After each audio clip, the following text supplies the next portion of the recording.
ओम। ओम।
ओम।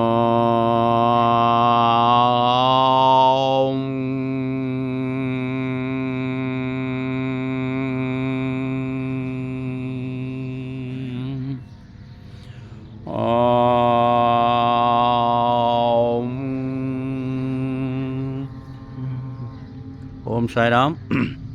इसी प्रकार से आपके जो नात रिश्तेदार भी हैं जल थल वायु सेना में, उनको भी आप संदेशा दें, अपने घर में खुद करें, बूढ़े बच्चे और जवान।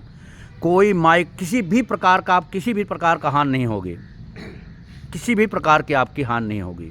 कोई माइक लाल, कोई राक्षस ऐसा पैदा नहीं हुआ जो हमारे बच्चे और बच्चियों को हानि पहुंचा सके। अगर ऐसे हमारे बच्चे करते रहेंगे 109 बार सुबह, 109 बार शाम को। और पहले हम ले चल रहे हैं संस्कार की तरफ। आपको संस्कार में पहले उठिए, अपनी हथेली देखिए जैसे बताया हूँ। हथेली देखने के बाद पृथ्वी माता को दंडवत प्रणाम करिए कि माता अब आप देखिए, दिन भर हमें आपके सहारे चलना है, दिन भर हम चलते हैं उनके ऊपर। उसके बाद में अपने माता पिता का दंडवत प्रणाम करें। माता पिता नहीं हैं तो हम कहीं भी जाते समय गौ माता को 2 घास खिला दें और उनके राइट साइड का पैर का प्रणाम करना चाहिए, तो अच्छा होता है। और बच्चे जो हैं, बच्चे को बताना चाहिए, तो इसमें देखेंगे तो बच्चे उठे तो हथेली देखें, पृथ्वी माता को दंडवत प्रणाम करें, अपने माता पिता का दंडवत प्रणाम करें। बच्चों के लिए है। स्त्री वर्ग जो हैं, पति ही परमेश्वर होते हैं, परम सत्य है, वो अपने पति का प्रणाम करें। जिसके पास कन्या है, इसमें से जो भी हैं, अपने कन्या का प्रणाम करें, उठ के पैर छुएं। कन्या से पैर कभी नहीं छुआएं, उनका पैर छुएं और उसके बाद में उनकी थाली में खाएंगे, कभी उनकी अकाल मृत्यु नहीं होगी। ये आप यकीन करिए, प्रैक्टिकल देख लीजिए, परम सत्य है। हम अपनी कुंवारी कन्या के थाली में खाएंगे, नित्य उठ के उनका पैर छुएंगे, हमारे घर में सुख संपत्ति भी आएगी, लक्ष्मी भी आएंगी और हमारी बढ़ोतरी भी होगी। उनकी थाली में खाएंगे, हमारा कभी भी अकाल मृत्यु नहीं होगी। ये हुआ संस्कार। वास्तु की तरफ आपको ले चल रहे हैं। शाम के टाइम हमारी रसोइयाँ जूठी नहीं रहनी चाहिए। आजकल बहुत ही कहते हैं घर की लक्ष्मी ही औरत, कहते नहीं, परम सत्य भी है। जो आटा गूँथ के आजकल फ्रिज में रख देते हैं, बहुत ही हानिकारक होता है। गूँथा हुआ आटा फ्रिज में नहीं रखना चाहिए। पहली बात तो शाम के टाइम कितना भी 1 बजे 2 बजे कुछ भी हो जाए, समय हो जाए, शाम के टाइम रसोइयाँ हमारी जूठी नहीं रहनी चाहिए। ये आप ध्यान दीजिए। आटा गूँथ के घर में उसमें नहीं रखना चाहिए।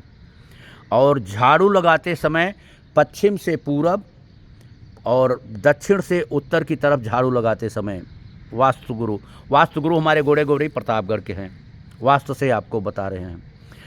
और जो विद्यार्थी बच्चे हैं उनका सर पूरब की साइड, इधर पूरब है, पूरब की साइड, पैर पश्चिम की साइड होना चाहिए। जो हम गृहस्थ आश्रम हैं उनका सर दक्षिण की साइड, पैर उत्तर की साइड होना चाहिए। इस प्रकार से शयन करने से बहुत लाभ होता है। और जिस खाट पे हम सोते हैं उस पे बैठ के कभी भोजन नहीं करना चाहिए, भूल के भी। क्यों नहीं करना चाहिए? क्योंकि घर में दरिद्रता आती है। घर में जो खाट पे हम बैठ के भोजन करते हैं, जिस पे हम शयन करते हैं या बैठते हैं, या सोफ़ा भी रहता है उस पर हम सो जाते हैं, उस सोफ़े पे भी हमें बैठ के कभी भूल के भोजन नहीं करना चाहिए। न तो हमारे नात रिश्तेदार को भोजन कराना चाहिए। इससे हमारे घर में बीमारी पैदा होती है, लक्ष्मी की हानि होती है। और जब भोजन परस दिया गया, थाली परसी हुई थाली को अगर कोई गलती से लांघ जाता है, उस भोजन को नहीं करना चाहिए। क्यों नहीं करना चाहिए? वो गंदी नाले के कीचड़ के बराबर वो भोजन हो जाता है। वह भोजन हमारा गंदी नाले के कीचड़ के बराबर हो जाता है, इसलिए उस भोजन को नहीं करना चाहिए, बाहर बहा देना चाहिए। कोई भी जानवर, कोई भी जीव जंतु खा जाएंगे, ठीक है। और उसी थाली, परसी हुई थाली में अगर कोई भूल से ठोकर मार दिया, पैर से ठोकर मार दिया, उस ठोकर को भी हमें, उस भोजन को भी हमें ग्रहण नहीं करना चाहिए, प्रसाद को नहीं ग्रहण करना चाहिए। क्यों नहीं करना चाहिए? क्योंकि वह भोजन और प्रसाद 2 नंबर, पहले मृथा कहते थे, पुराने लोग हमारे ऋषि मुनि मृथा कहते थे, आज उसको 2 नंबर कहते हैं। 2 नंबर में बच्चों भी समझते हैं, मृथा बोलिए समझते ही नहीं। तो 2 नंबर के बराबर हो जाता है वो भोजन, जो ठोकर लग जाता है पैर से। ध्यान दीजिए, उस भोजन को भी हमें कभी ग्रहण नहीं करना चाहिए। और अपने घर में फिर लक्ष्मी को, घर की लक्ष्मी ही औरत होती हैं, उनको समझा के रखना चाहिए। बाल झाड़ते समय इतनी सावधानी रखें कि हमारे घर में, रसोई में बाल नहीं गिरे। क्योंकि भोजन में चला जाता है तो भी हमारे घर में बाल रहता है लक्ष्मी का, तो भी हमारे घर में दरिद्रता आती है, घर में झगड़े